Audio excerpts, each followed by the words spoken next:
Educating, informing, serving. Fact TV, keeping government honest.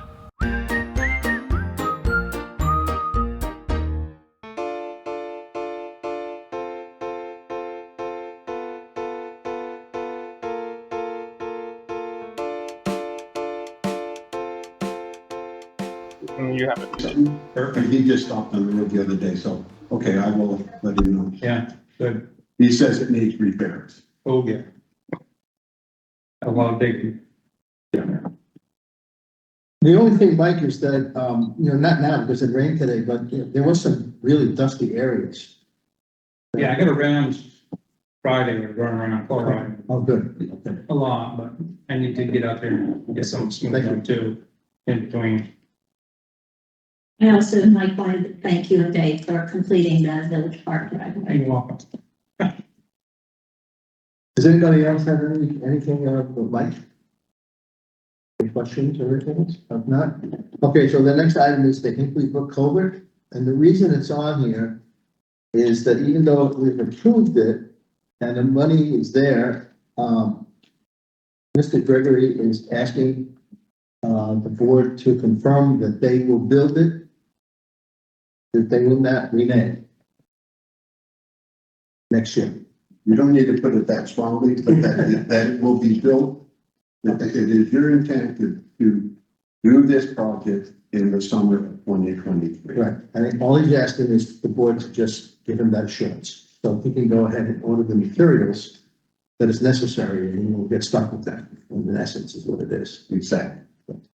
My understanding, if he wants it in writing, or at least by No, he email. he just wants it on, just make a motion and we'll do it. Okay, we'll believe that we will give our assurance that we're going to go ahead with this culvert job. Wait a second for that? No, you want to second it? I will second it. Any discussion? Yes, Yeah? thank you. So first of all, I'm gonna thank, the select board for putting this on the agenda today. And I have a couple of questions that are more general in nature, but may relate to, the specifics of this contract. And I think it's largely because I just don't understand how the contracts work. And I would really like to understand that more. Last week, at the last select board meeting, as the minutes reflect, Jamie had not received a letter. I think that specifically, John, you had said that whenever a bid is awarded to a contractor, that contractor should be notified. And brought that up because they tried to stay out of it, and the four of you had emails to you that pertained to that, and I thought that one of you would speak up, and nobody did. So that's why I spoke up and said what that was about. And I think it's very simple. All he needs is a letter stating that you do it. And I think not just him, anybody that you give out a contract to, you should send him a letter. And so, Joe was here for that meeting. Yes. He was one of the four. Joe is the chair. He has responsibility for the agenda. So, I thought it was, unusual that Joe didn't say anything about it. And, when you mentioned the fact that, he needed a letter, I think that's what we went along with, because we thought the letter might be the solution to the problem. That's what I thought. I think it's likely, but I think we thought, Rich, right? So, I spoke with Bill about it, and in fact, I believe John, Jamie, and the other bidders did get a letter. Bill sent a copy of an email that went out on May 23rd, notifying the bidders who won. And Bill, it's my understanding from our conversation that this is the only communication that you have with the bidders, informing them who won. Yeah, there's nothing else to do. The bid itself is self-explanatory. And when he said, I will do the bid, he's agreeing to all the terms. And when you say you won the bid, all the terms are there. I don't have anything else to say, that you won. Okay. But Danny brought up, and that was, we were talking about, Danny brought up that was the custom to send out a letter. And do you think? I've never said that. Well, that's what he told us that last week. He did I say that. have always sent notification of who won the bid, and I've sent it to everybody so that the losers and the winner knows who did. That's all I've ever I've never done seen it. in 5 years. No, I don't see a problem. Okay. Send it a letter to somebody that wins the bid. I think it's very simple. There shouldn't be a problem here, the board approved, he was the low bidder. The board approved it via Danny's recommendation. We voted to award the project to Jamie Gregory. The only thing he wants to know, he wants the assurance that we will do it because he is gonna buy the material for next year, and if the board decides that they wanna put it on hold, then he's stuck. That's all we have to do tonight. So, yeah. We can't spend any more minutes on it. Well, I beg to differ with that. Yes, you can. And I'll try to be as succinct as possible because I do want to make best use of the select board's time. The follow-on question, and I understand what John is saying about why don't we send a letter, but we did send an email, and according to what I just heard Bill say, when that notification email goes out, it's assumed that the terms of the bid are what we are accepting. And Bill, are you saying that in the terms of the bid is a guarantee that we will go forward with every aspect of the project? You can always go to court and say, no, we're not doing it. Yeah. That's the problem. Generally speaking, you get the bids out in June, by October, they're all done. Nobody's holding $100,000 worth of equipment for one whole year sitting in his yard. So it's $100,000 in this. The other thing. That's the issue. I lost my train of thought.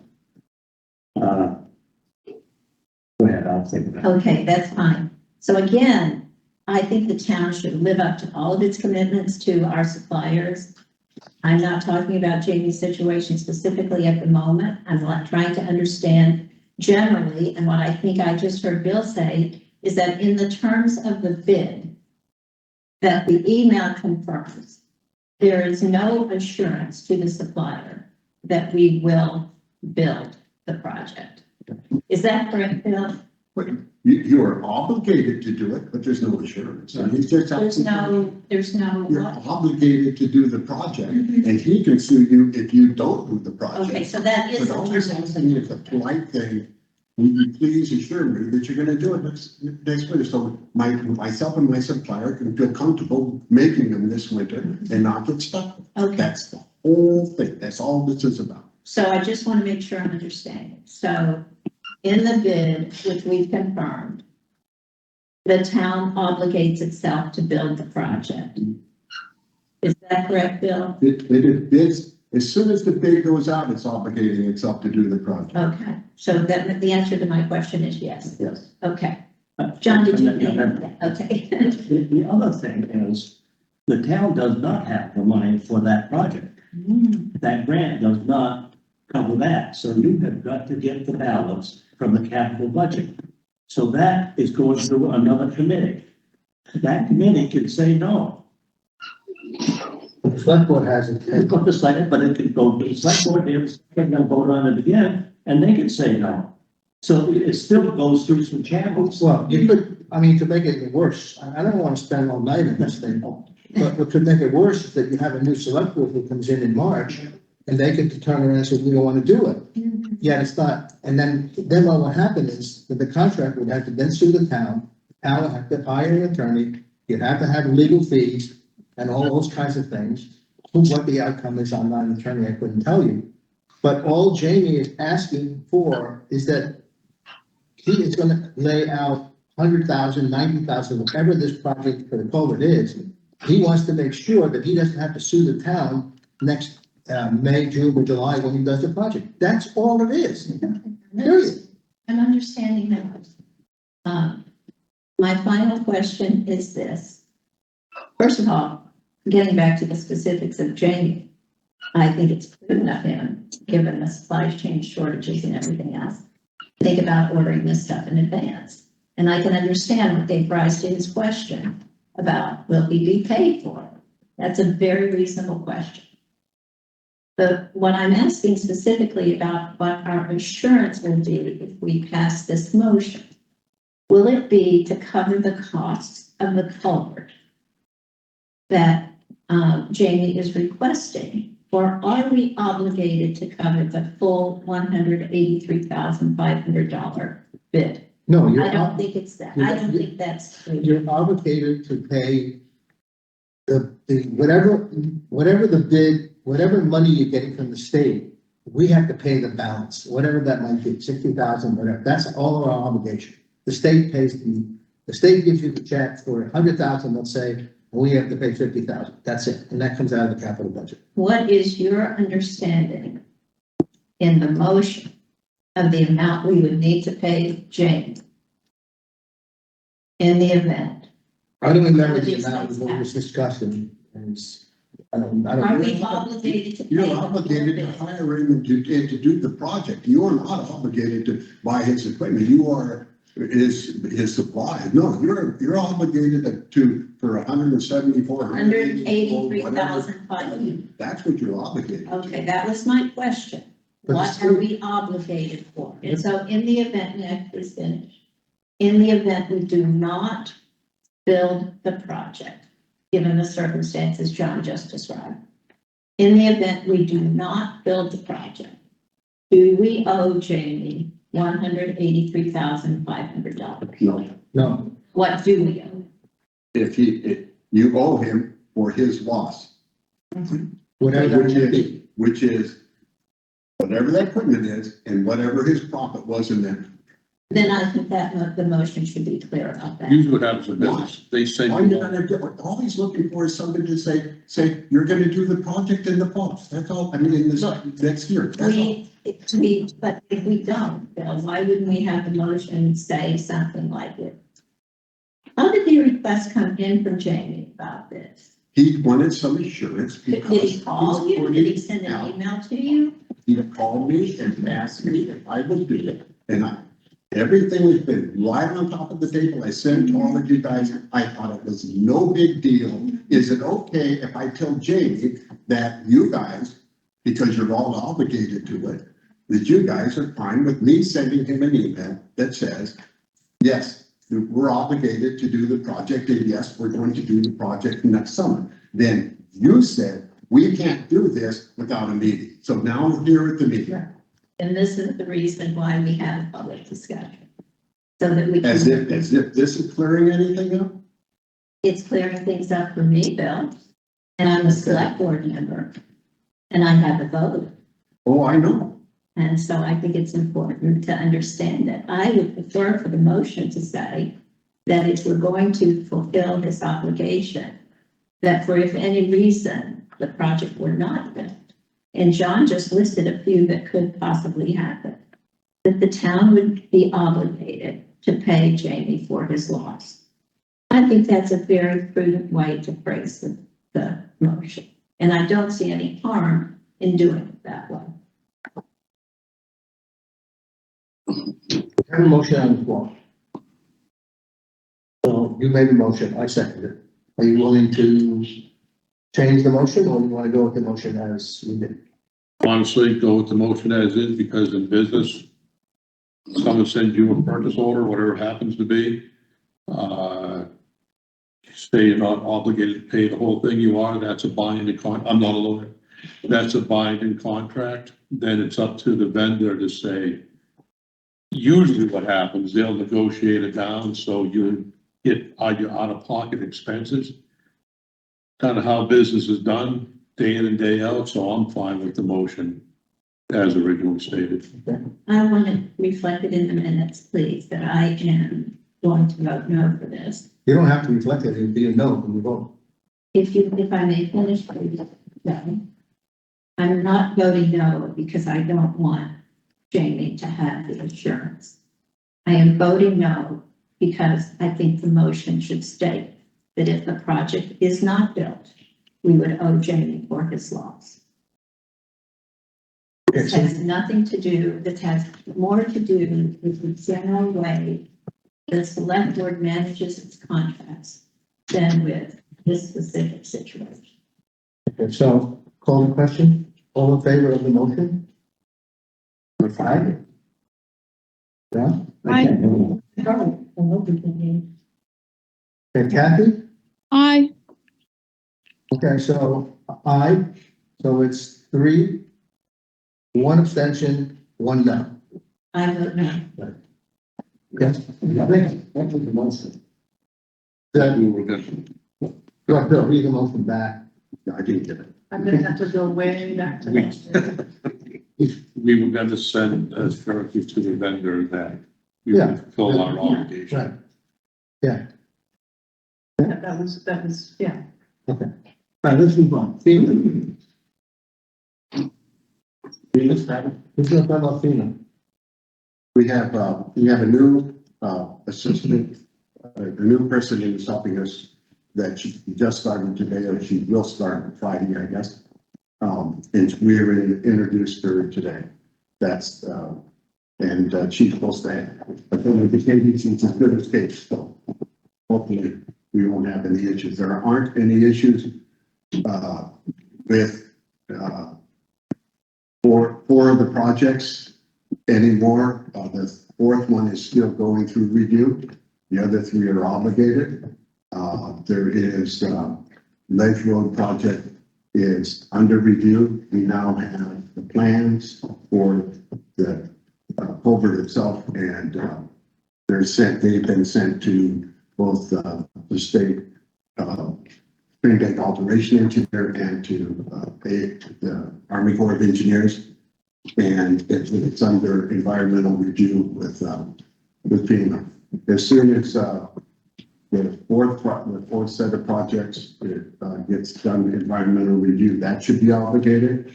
And then as soon as this has gone through environmental review, it won't be obligated until the project is done, because it is not a management project. It's not based on what the cost is, based on what it actually costs to build the culvert. And that we won't know that until the very end of that. We have bid a certain amount, 174, I think it is. And if, and that should be the amount of the project, but let's say, for instance, it only costs 170, then FEMA will only pay 170. It'll be the actual cost of the project, plus 5% for management. Okay. Anything else on highway? Okay. Kim, you up? Only thing I have to say, which everybody's probably aware of, taxes went out on Saturday. It was a nightmare trying to get our tax bills in time, from Trend Solution.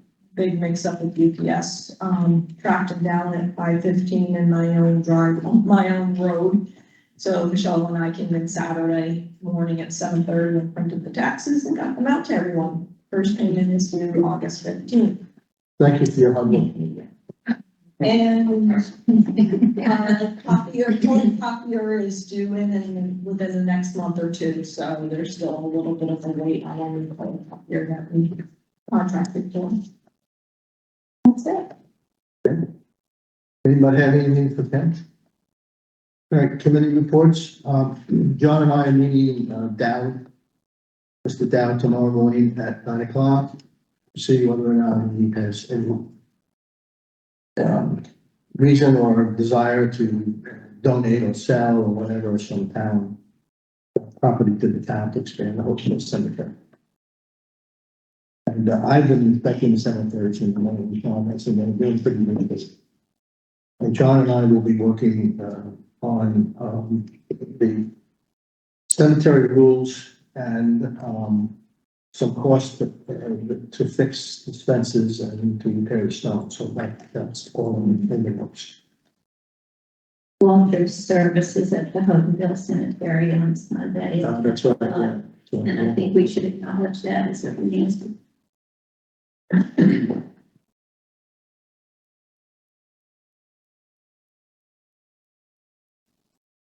Okay, highway committee?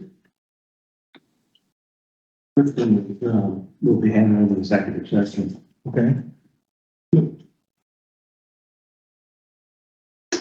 Work on the amending the traffic ordinances and whatever.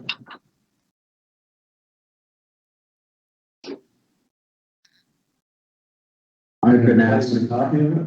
Hmm? You got a copy of it? no, I sent it to the two of No, you. I You just sent it to us too? No, Just to the two of you, because I don't know what you want to do with it. So if you're not ready, we'll talk about it next meeting. Oh, I glanced at it, I didn't, I'm not ready. If you are, then I'm ready, but I'd like to do it. No. just, so you, I sent it to the chair for him to look at. Yeah. Okay. Have you got it back from You guys can do whatever you want with this. You can take a 5-minute meeting and approve all the rules and regulations and speed and stop signs for the town. Or you can have a public hearing, which I think you should have beforehand sometime and separate from the select board meeting, just a committee meeting, and have the town go through it and see if the town likes the fact that people are going too slow or too fast on the road. And there are stop signs that, some people want, and you guys have to, I think you should do that in public, decide whether or not you want to add stop signs, for instance, at the end of the Cambridgeport Bridge.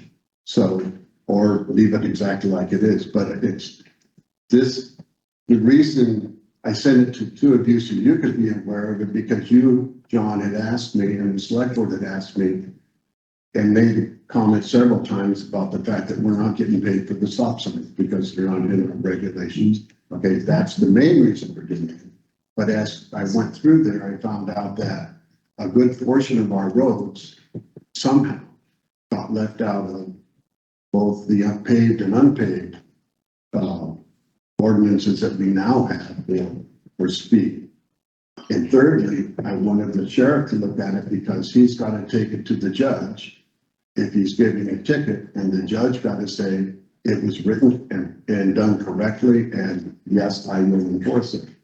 So it's all those things that need to be done before you adopt it, but so that's why you guys have it, and I brought it here just so you guys can let them know we were working on it. But it isn't ready for prime time. Yeah, I don't think we should discuss it now. I think this should be on. There's one other issue in here, and that's out by Lisa Kissel where the speed limit changes. And say again, Now, by Lisa Kissel where the speed limit changes. well, all the speed limits are up for grabs. I mean, those are two different things. We've got two different speeds there. Say again, You got two different speeds there. One is slower by her house than it is the rest of the way. well, you know, the 30 starts at her house and goes all the way to my schoolhouse. Yeah. Whereas all the rest of the paved road or up to her house is 35 like the rest of the road. And so does it need to start at her house? Maybe, but we're at the bottom of her field, or should it start when you get into the village? That's part of the decision that people. Yeah, and I agree with Bill. I think this needs some kind of public hearing because you have individuals who might be upset because you didn't, like Bill said, put the stop sign where they, or you want to go 25 and they want to go 30 or something of that nature. So, I mean, because you're going to live with this. when I was reading through this, that was what I took away from. I was surprised how many areas in town that Bill was talking about. And one thing that struck into my head, when we were talking about one sign one time, didn't Danny say they're about $300 a piece? I could be wrong about I that. don't know. That's gonna Mike be myself. some serious money. There's a bunch of it. You know what the signs cost roughly? It was roughly around 180 somewhere. Per sign? To put up the sign. So I think this probably needs a little more discussion. I think so. Yeah. I think it does. So, okay. And this, speed change. And most of the signs are there. The biggest speed change is everybody thinks that when you get on the bridge at Cambridgeport, you're supposed to be going 30. No, that's a 40 mile an hour all the way to the Rockingham line. On the other side of the Rockingham line, it's 30 coming into the town. But as soon as you have that line, it's 40 minutes. You must have read a lot, like 10 spots, and they're have stop signs, and there was quite a few there. There are a lot of places, for instance, in the White Orchard doesn't have a stop, the end of Eastman doesn't have a stop. I was surprised. Oh, no. I think it's a bigger issue than I think we realize. I think it is too, that's why, there's no sense discussing it. Let's, you guys come up with a solution and figure out, but I'll put it on the agenda for the next meeting if you're ready. If not, we'll do it whenever you are, okay? On a parallel discussion, I think it was brought up a meeting or two ago where Danny pointed out that we haven't got the wording right to revenue share, so to speak. Right. So maybe that should be part of your.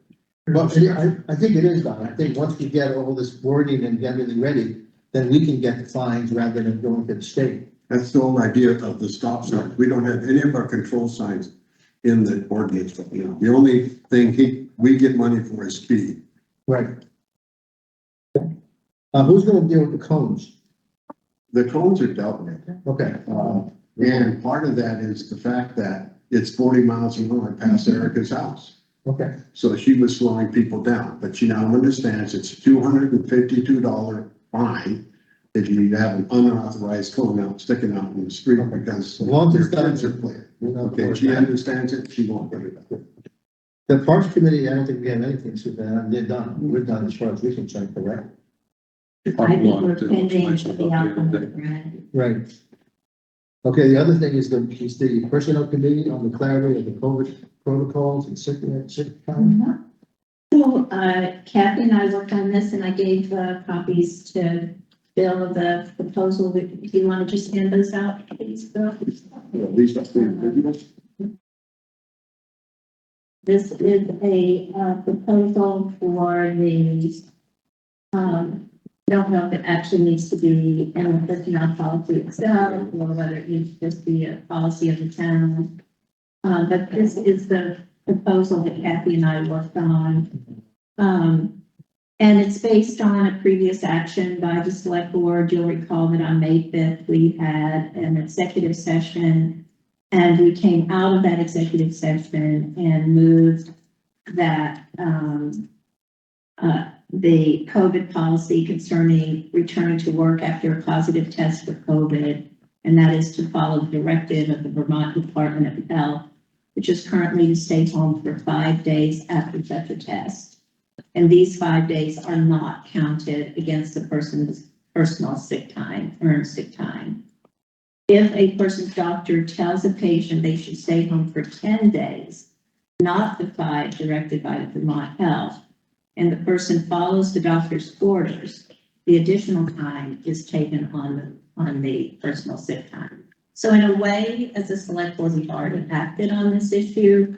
I think the difference is that at the time in May, there may have been a more specific requirement from the Vermont Department of Health, but still the Vermont Department of Health department guideline is if you test positive, you need to stay home.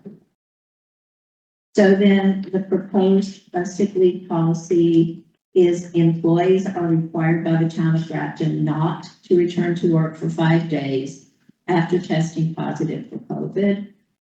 Those 5 days of required time off do not count against the employee's earned sick leave. If the employee's healthcare provider or the employee decides that they need more time to recuperate, those subsequent days are counted toward the employee's earned sick leave. And then we just stated a rationale for this and requiring employees not to return to work for 5 days after testing positive. This policy ensures the select board's prudence in considering the health of employees, co-workers, and the public. But after the 5 days, the employees may take additional time from their own sick leave. So that's what we're recommending. How does that sound to you? One thing I don't think that was clear, it's been months since I read from the Vermont Department of Health. If you have more than one case in calendar year, Oh, good question. because I caught it twice last year, I only got paid. The second time they took it out of my sick days. What was the policy in your schools for that? The second time they took it out of my sick days. It should be 14 years, so it wasn't a big deal like that. So they took the first time you had it, you got 5 days, Even more, yeah. even more. But the second time, you had to take the entire thing from your personal. How did you feel about that? Do you think that ought to be stated in this policy, and what would you recommend? I don't know what this town gives their employees for sick days. I know where I happen to be, it's an abundance, so it's not an issue. Yeah, I mean, if it's mandatory that we're making them stay home for 5 days, that's tough if they're not going to get paid, if they're working paycheck. Yeah, I think the infection level is no different, whether you get it first or second. Yeah, I don't think it's fair. I mean, COVID is rampant, the new strain is coming supposedly and all this baloney. And they say you It's can not get it, even- Oh, no, I know, what I mean, but they say you can get it twice. And it's not, I don't think it's fair, for the employee who gets COVID and gets paid, and then he gets the second time, he can't get paid. I don't think that's right. there's something said about vaccinations. No, The Vermont Department of Health does not make a distinction between those who are vaccinated and those who are not vaccinated with respect to the 5 days. I think, we've interpreted vaccinations as more of a personal decision, and this policy is really based on whether you test positive and how many days you need to isolate yourself down. I was vaccinated, I caught it twice.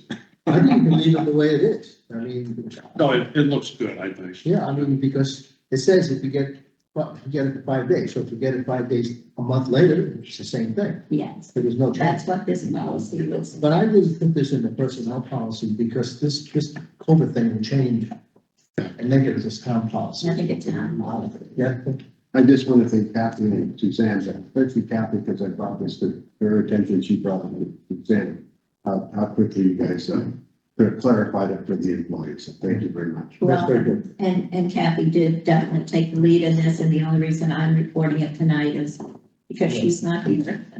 So can we have a motion to, this is not, we don't want to have it to the personnel policy, but as a town The whole policy. town policy. So moved.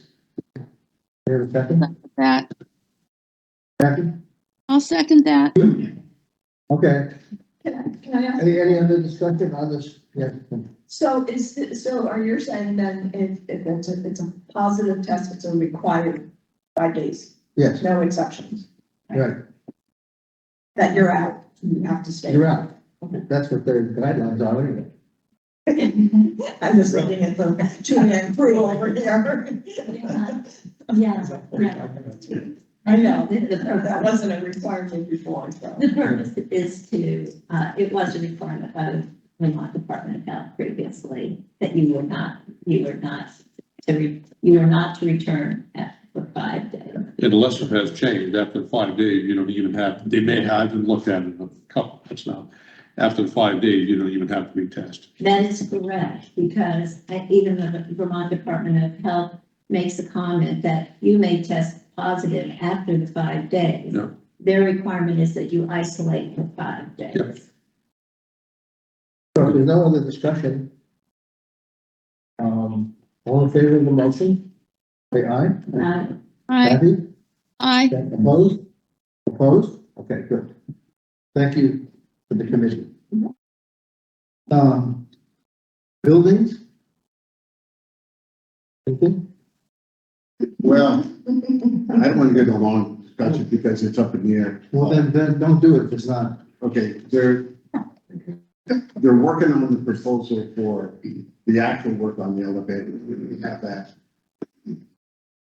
we will get back to you. Okay, and the electric board, Because we've been asked to discuss it with them on Friday, Or Thursday or Friday. Thursday or Friday. Right. and the electrical work is still on schedule. Electrical is still on the 22nd of fall. The wastewater committee, they asked, us to come up with, certain figures for the Wyndham Foundation properties. I was in touch with Bob Donald, and I offered to help Bob. Bob said no, they are answering the questions for us.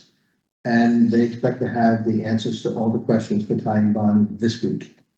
And once that comes in, we will forward it on to tying bond whatever. And I emailed Bob over the weekend, asking if he needs any further help from the committee. I haven't heard back as of this afternoon. So I think we're okay with that. Wasn't there a July 1st deadline Yeah. for Yeah, the initial report? they didn't make the July 4th deadline, so it's been put off. I think the July 30th or 20th. I don't remember the exact dates, but I have not heard. Well, in any What I event, have heard is that they know they missed the deadline. They're gathering this data. They have not set a new schedule. well, I thought it was coming towards the end of this month, but that could be wrong. If they We said don't have that an to exact somebody, date yet, though. they may have said that to you, but I've not seen anything on the new schedule. That's a public hearing thing, no? What- Well, it'll be a public discussion, yeah, not hearing, it'll be a public meeting Yeah. for anybody to ask questions, and they'll obviously give their speech what they found so far, and then people can understand and ask questions. All right, any other business? Okay, public comment? Frank? I wonder if you could qualify a little bit this tree warden. Do I understand correctly that the only job of the tree warden is to designate shady trees? The only job of the tree warden is to manage shade trees that have been designated the select board. The suggestion was if someone is interested in being the tree warden, form a committee. Decide in that committee if there are trees that you wanted to declare shade tree. Write a policy and a plan for protection of shade trees. Bring it to the select board so that they can adopt a plan if they so wish and designate those trees that you are now in charge of. Otherwise, there's nothing for the tree warden to do.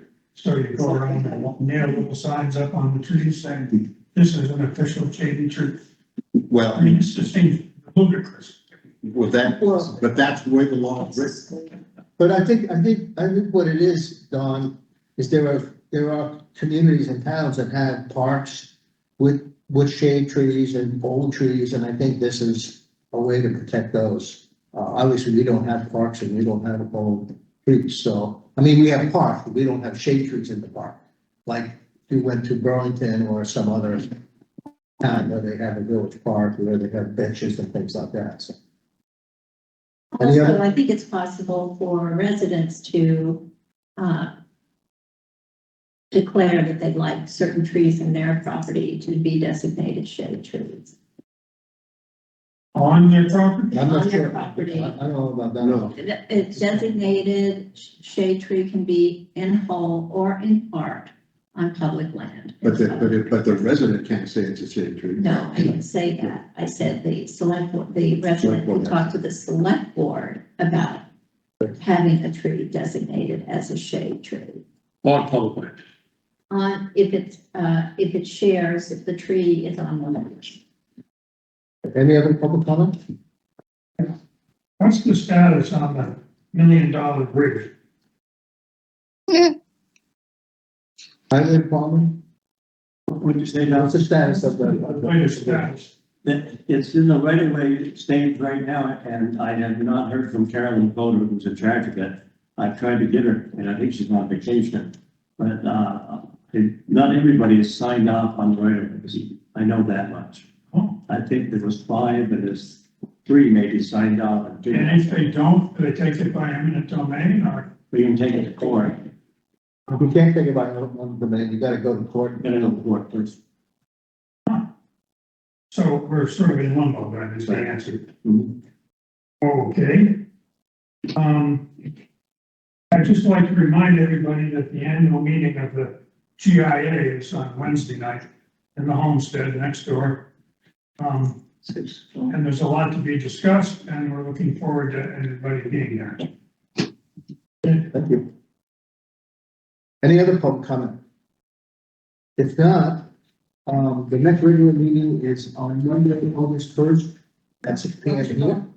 Executive session first. No, this is, yeah, and then we will now need a motion to go into executive session. Can we make that motion? I'll make a motion. Do we have a second? All in favor, say aye. Opposed? Okay, the can't make that, so. That's okay, whoever you decide you wanna have. Does everybody understand that Ken and Mike are gonna be here at the executive committee? I understand it now. Okay, did you have a problem with it? Okay. Thank you, everybody, for coming.